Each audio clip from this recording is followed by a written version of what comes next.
La grande ablution. La façon admissible. Les obligations fondamentales du lavage rituel sont l'intention de se démettre de l'état de pollution, se laver entièrement de la tête aux pieds. La façon idéale de faire la grande ablution. Il est recommandé aux fidèles qui veut se laver dans un but religieux de commencer par dire Bismillah, puis de se laver les mains jusqu'aux poignets 3 fois avant de les introduire dans le récipient, puis de verser de l'eau dans sa main gauche et d'utiliser afin de se laver les parties intimes.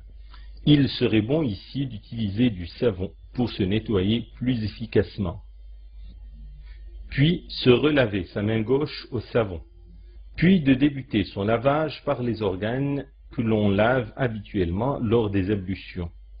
Maïmouna, l'épouse du prophète, sallallahu alayhi wa sallam, raconte que ce dernier se rinçait la bouche et les narines, puis se lavait le visage et les mains jusqu'au coude.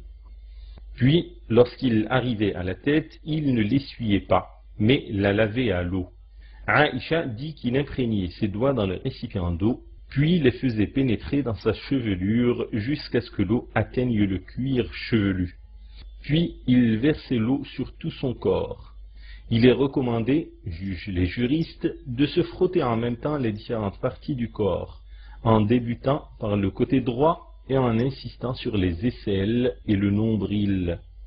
Puis, enfin, il se lavait les pieds. Les juristes estiment que si le fidèle a déjà lavé ses pieds au cours des ablutions préalables, alors il ne lui est plus recommandé de les laver après, sauf si le sol est boueux ou sale.